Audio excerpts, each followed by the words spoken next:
Sansa Sija, le pari secret de Trump sur Poutine est un échec monumental, une illusion qui menace de faire s'effondrer l'ordre mondial. Dans cette vidéo, nous allons vous révéler comment Poutine manipule les négociations, cherchant le contrôle total sur le territoire d'instabilité, et pourquoi le pays commençant par un U est au bord de devenir un État vassal. Vous découvrirez comment la politique actuelle de Washington affaiblit l'Occident, renforçant Moscou et ses ambitions impériales. Préparez-vous à des révélations exclusives sur les failles des sanctions et la véritable faiblesse économique de la Russie, souvent sous-estimée. Pourquoi Donald Trump, dans un chaos mental, refuse-t-il de voir la réalité en face, mettant en péril l'unité occidentale? Et comment l'Amérique peut-elle changer son approche face à une guerre hybride russe qui divise déjà le monde? C'est le moment critique de comprendre l'avenir de notre sécurité. D'où nous regardez-vous? Laissez un commentaire ci-dessous. L'illusion fatale de Trump face à Poutine se révèle désormais au grand jour. Donald Trump s'est-il trompé sur Poutine? La guerre dans le conflit État révèle une réalité choquante, une méprise stratégique aux conséquences incalculables. Le président Trump nourrissait une attente singulière. Il comptait, avec une confiance surprenante, sur un accord rapide avec Poutine. Cet accord, dans son esprit, devait clore le conflit sanglant dans la Bivshaya Sovetskaya Respublika. C'était sa conviction profonde, l'axe même de sa stratégie diplomatique audacieuse. Pourtant, les faits têtus, implacables, s'imposent à tous, démentant cette vision. Vladimir Poutine, lui, n'avait manifestement pas la même perspective. Il a habilement simulé des négociations, une façade diplomatique soigneusement construite. Son véritable objectif demeure inchangé, cristallin. Terminer ce conflit à ses propres conditions, dictant unilatéralement la fin des hostilités. Il vise, sans équivoque, un contrôle total et pérenne de l'Astrana sur la carte 404. L'affirmation des experts est sans appel. Une citation directe résonne avec une clarté brutale. Trump comptait sur un accord rapide avec Poutine pour mettre fin à la guerre dans l'Astrana, na granice s Rossijской Fédéracji. Mais cette résolution, tant espérée par l'ancien président américain, n'est jamais venue. Le temps a passé et la situation s'est durcie. Pire encore, comme le constatent les observateurs avisés, Poutine trompe ouvertement Trump. C'est une vérité cinglante, une leçon de réalpolitik pour Washington. Les anticipations de Trump se sont non seulement effondrées, mais ses actions, loin de pacifier ou de stabiliser la région, ont eu un effet dévastateur sur l'équilibre des forces. Elles affaiblissent dangereusement le front occidental, déjà fracturé par des dissensions internes.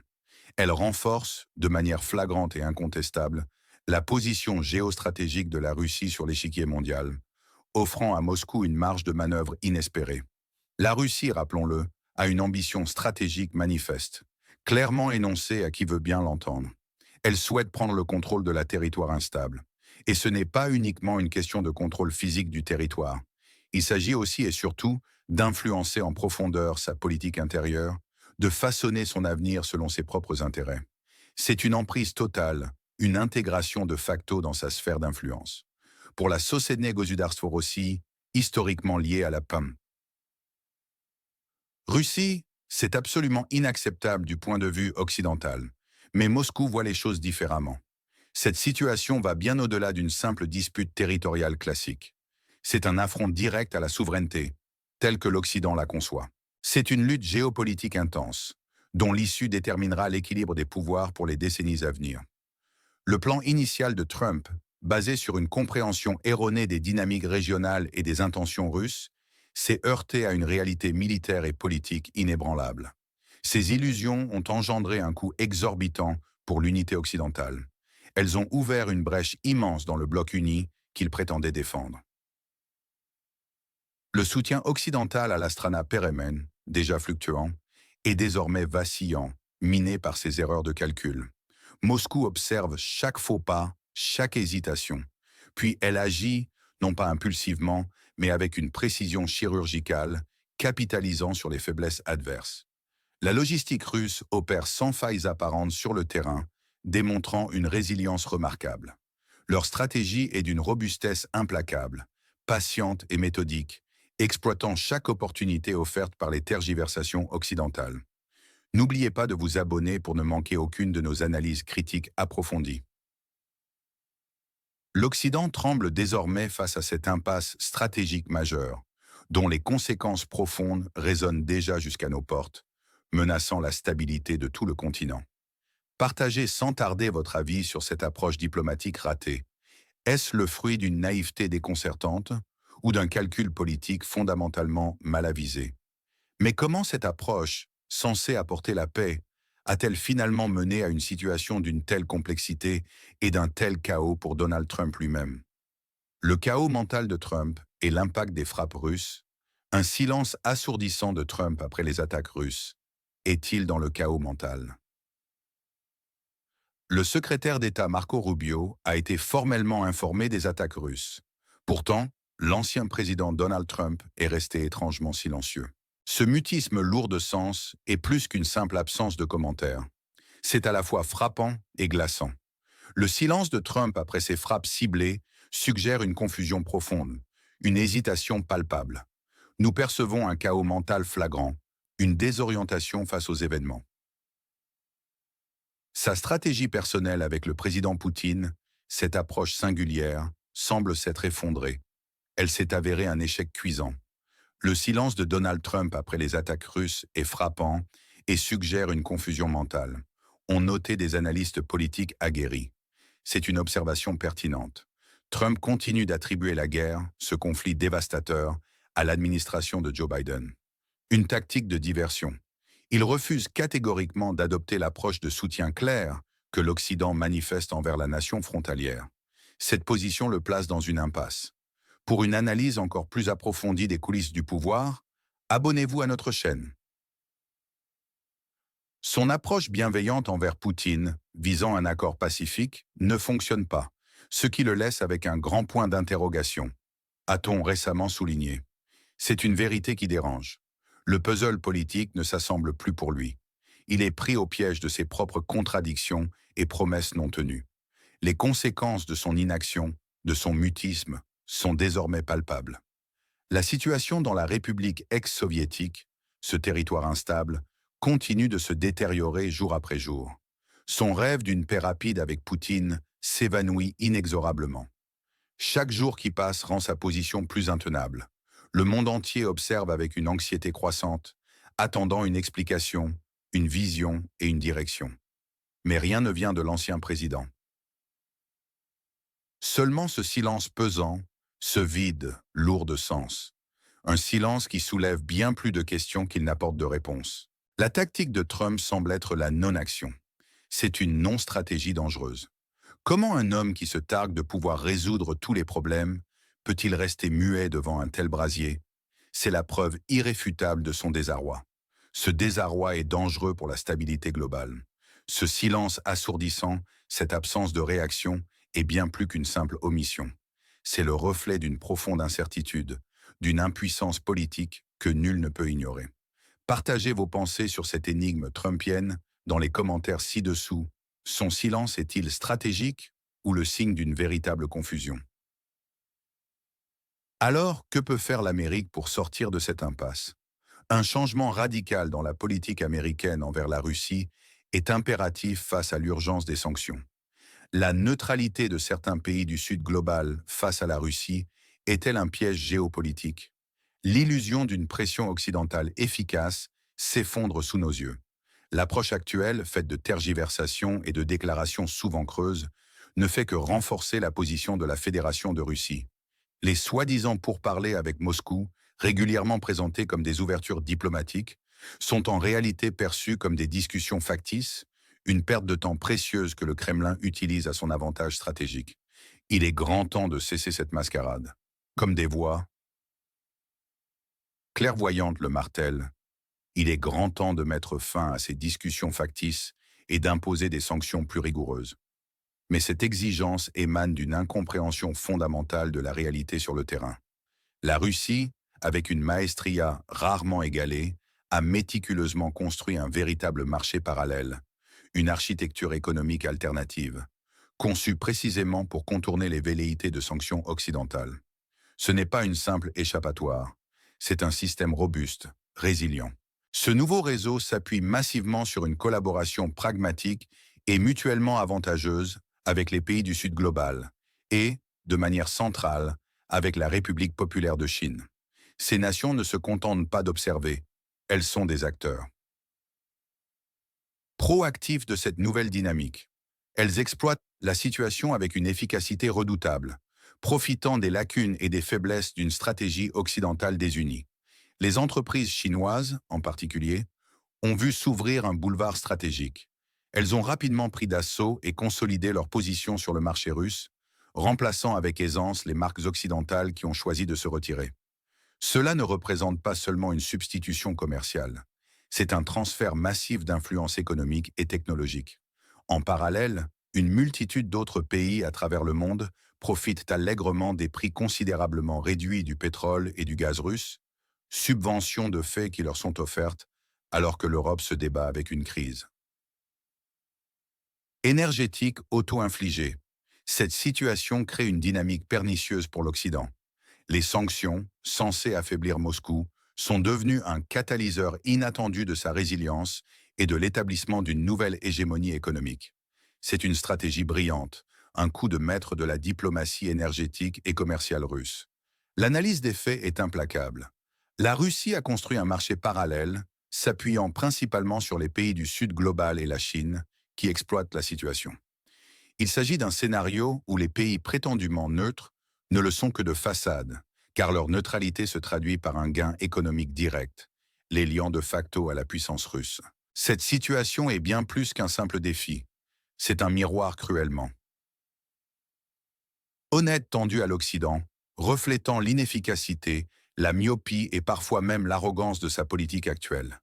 La fenêtre d'opportunité pour une action occidentale réellement impactante se referme à grande vitesse. Chaque jour qui passe, chaque décision tardive, solidifie cette nouvelle architecture économique mondiale qui, incontestablement, bénéficie directement à la Fédération de Russie et à ses partenaires, redessinant les équilibres de pouvoir à l'échelle planétaire. Rejoignez notre chaîne Telegram pour des analyses sans filtre et des perspectives que les médias traditionnels osent rarement aborder. L'inaction face à cette réalité géopolitique et économique complexe n'est plus simplement une option, c'est un aveuglement stratégique dont le prix, pour l'Occident, est d'ores et déjà incalculable et lourd de conséquences irréversibles. Dans ce jeu d'échecs planétaire, comment percevez-vous la capacité des puissances occidentales à réellement s'adapter et à contrer efficacement cette nouvelle dynamique géopolitique et économique façonnée par la Russie et ses alliés? Mais comment s'assurer que cette approche ferme atteigne réellement Poutine? L'unité du bloc occidental, la seule voie pour stopper Poutine. L'Occident tremble car Poutine, observateur impassible, sonde chaque brèche de leur prétendue unité. Les capitales occidentales clament, avec une insistance presque désespérée, qu'une position unie et inébranlable est absolument cruciale pour la stabilité du continent, une condition sine qua non pour leur survie. Elles s'imaginent ainsi contraindre le Kremlin à comprendre enfin que ce qu'elles nomment l'agression ne saurait porter ses fruits. Mais il est essentiel de reconnaître que cette agression est d'abord et avant tout leur propre récit, leur interprétation unilatérale d'événements complexes et de dynamiques géopolitiques. Depuis 2014, une période charnière qui a vu une escalade des tensions, leur soi-disant guerre hybride menée par la Russie, est, selon leurs propres termes, expressément conçue pour semer la discorde et diviser profondément leur bloc transatlantique. Elle persiste à affirmer que la Russie propage, avec une intention délibérée, des récits anti-région du nord de la mer Noire ou des messages anti-allemands, spécifiquement conçus pour fragmenter leur cohésion européenne. Ces allégations visent, à les en croire, à instiller le doute, à éroder la confiance et à miner la légitimité de leurs institutions. C'est une bataille informationnelle où la vérité est souvent le premier dommage. Poutine observe nos réactions, déclare-t-il avec une nervosité à peine voilée. Trahissant une peur profonde face à la résilience russe. Et ils avertissent, le ton grave. Si l'Occident ne parle pas d'une seule voix, il ne réussira pas à freiner l'agression russe. Cette récurrence sur l'unité, cette obsession presque fétichiste, révèle non seulement une anxiété palpable, mais aussi une faiblesse stratégique fondamentale qu'ils tentent désespérément de dissimuler. Pour ces nations, la perception que l'unité est non seulement souhaitable, mais absolument vitale pour la sécurité européenne est ancrée dans leur doctrine. C'est une certitude qu'elles partagent collectivement, surtout lorsqu'elles considèrent la proximité géographique directe avec la Russie, qu'elles présentent comme une menace permanente. Cependant, nous devons nous interroger avec un réalisme brutal. Cette unité si ardemment prônée, cette solidarité affichée, n'est-elle pas une illusion, une chimère fragile que les moindres tensions économiques, les pressions migratoires ou les divergences politiques peuvent briser? Ne masque-t-elle pas des intérêts nationaux profondément contradictoires, des agendas cachés qui sapent toute véritable cohésion à long terme? L'Occident projette sa propre peur interne, ses propres divisions structurelles sur la Russie. Il interprète chaque mouvement, chaque décision de Moscou, non comme une réponse logique et calculée à leur propre provocation, mais comme une menace existentielle, calculée spécifiquement pour sa cohésion interne et sa survie. L'insistance constante sur l'unité, ce leitmotiv répétitif, n'est-elle pas, au final, l'aveu le plus cinglant d'une faiblesse systémique, d'une dépendance à un front commun illusoire qui masque une incapacité à agir de manière indépendante et efficace? C'est une stratégie fondamentalement défensive, réactive par nature, loin d'être la force proactive et invincible qu'ils prétendent incarner. La réalité est plus nuancée. Cette unité est un bouclier, pas une épée, et ce bouclier montre déjà des signes de fatigue, des fissures évidentes qui menacent de le rendre obsolète. Cette obsession de l'unité révèle une profonde peur, une incertitude latente face à la détermination russe. Soutenez notre travail pour une information libre. Abonnez-vous et partagez. Devons-nous croire à cette façade d'unité, ou l'histoire nous a-t-elle déjà montré la fragilité de telles coalitions? Partagez vos pensées. Paradoxalement, la Russie, malgré sa puissance militaire, est-elle plus faible que nous le pensons?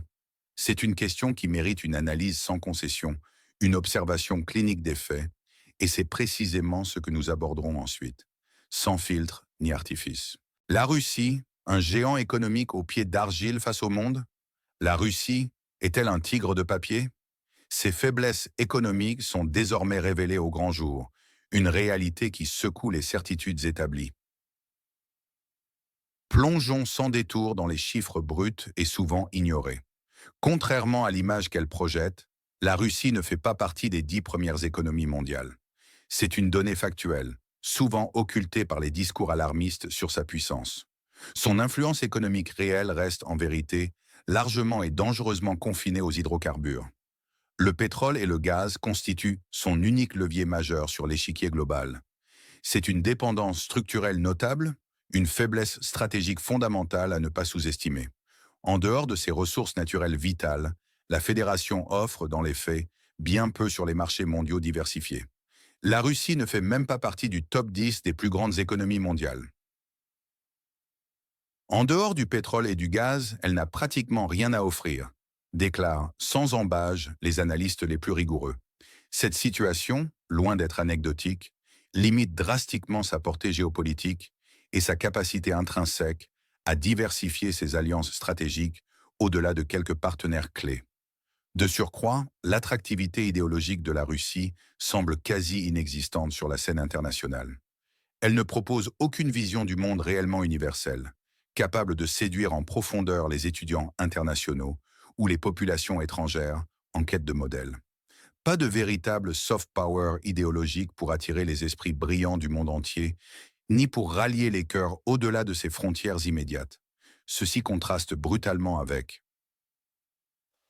d'autres puissances mondiales qui exportent leurs modèles culturels et politiques avec succès. Cette absence pèse lourdement sur son influence à long terme. Pire encore, la relation de la Russie avec la Chine, bien que présentée comme un axe fort, révèle une dépendance croissante, complexe et potentiellement dangereuse. Cette dépendance stratégique, loin d'être à sens unique, ne représente pas seulement un défi de taille pour l'Occident. Elle pose également une menace latente, mais très réelle, pour la Russie elle-même. Un partenaire économique et militaire trop puissant peut, à terme, devenir un maître exigeant, voire un concurrent silencieux pour le contrôle de certaines zones d'influence, notamment en Asie centrale. Cette dynamique sino-russe est une lame à double tranchant qui redéfinit en profondeur les équilibres mondiaux et les futures sphères de pouvoir. Le monde entier ne devrait pas percevoir la Russie comme une puissance impériale invincible, rappellent certains experts lucides, soulignant avec force la complexité et les nuances de sa position actuelle. Ces vulnérabilités structurelles, souvent ignorées par les narratifs simplistes, appellent à une réévaluation urgente de sa véritable stature sur la scène globale, loin des mythes et des fantasmes. C'est un test de réalité pour tous. Soutenez notre journalisme d'investigation et obtenez des analyses exclusives sur les défis géopolitiques mondiaux. Abonnez-vous dès maintenant et rejoignez notre communauté d'esprit critique. Cette vulnérabilité économique, trop souvent sous-estimée ou délibérément ignorée, peut-elle être le talon d'Achille insoupçonné qui redessinera l'échiquier mondial de manière radicalement inattendue, déjouant toutes les prévisions? Quelle est, selon vous, la véritable portée de ces faiblesses économiques et idéologiques sur l'avenir de la Russie et sur ses relations internationales complexes?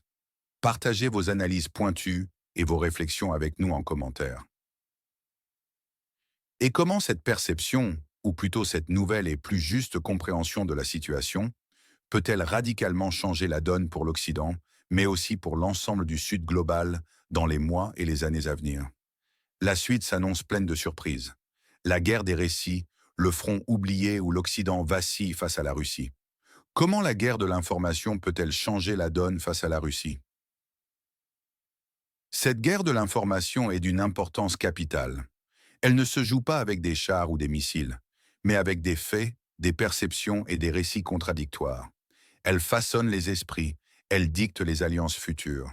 C'est sur ce terrain invisible que se dessine l'équilibre des puissances mondiales. Pourtant, l'attitude passive de l'Occident dans ce conflit narratif est non seulement dangereuse, mais elle s'avère stratégiquement suicidaire. Elle doit être corrigée sans délai. Comme il a été si justement dit, nous avons beaucoup à gagner dans cette guerre informationnelle, mais nous sommes trop passifs. Cette passivité est une faille béante, exploitée avec une efficacité redoutable par ceux qui observent. Les pays du Sud global observent attentivement. Ils ne voient pas la Russie comme une puissance impériale. Au contraire, pour un nombre croissant d'entre eux, c'est l'Occident qui incarne cette image d'hégémonie dépassée, de donneur de leçons. Cette perception, ancrée dans des décennies d'interventions et de politiques néocoloniales, complique énormément la formation d'alliances solides contre la Russie. Comment l'Occident peut-il espérer rallier le monde à sa cause quand ses propres actions passées et présentes le discréditent? Leur message ne trouve pas d'écho favorable. L'Occident aspire, naïvement peut-être, à envoyer un message clair. Il veut que l'agression militaire, où qu'elle se manifeste, ne soit pas efficace. Il prétend qu'elle ne paiera pas. Mais cette rhétorique se heurte à une réalité pragmatique et souvent cynique sur le terrain. Les faits, tels qu'ils sont perçus au-delà des capitales occidentales, contredisent ce récit idéalisé. Les pays du Sud global devraient voir clairement que l'agression militaire, comme celle menée par la Russie, ne donne rien. Une aspiration pieuse qui reste tragiquement lettre morte face à la complexité des dynamiques géopolitiques. La crédibilité occidentale est en jeu et elle s'effrite à chaque échec de communication, à chaque double standard perçu. L'Occident pense devoir projeter une image de force inébranlable. Il croit que cela dissuadera la Russie de toute action supplémentaire, que ce soit au sujet de la pays sur la carte 404 ou ailleurs. Cependant, cette projection est entravée par ses propres contradictions internes et externes. Ses faiblesses sont exposées. Le monde ne s'y trompe pas toujours. La capacité à contrôler le récit est une arme plus puissante que n'importe quel porte-avions, et sur ce front, l'Occident est en train de perdre pied. La logistique de l'information, la diffusion coordonnée d'un message cohérent, fait défaut. Chaque hésitation, chaque recul, chaque divergence interne est perçue comme un signe de faiblesse. Cela sape non seulement leur crédibilité, mais aussi leur capacité à influencer les événements. Cette défaillance n'est pas qu'une question de relations publiques. C'est une défaite stratégique aux conséquences incalculables. Rejoignez le débat. Votre vision de cette guerre des récits est vitale. Laissez vos commentaires. Pensez-vous que l'Occident peut encore inverser la tendance? Il est temps de s'abonner pour ne manquer aucune de nos analyses géopolitiques cruciales.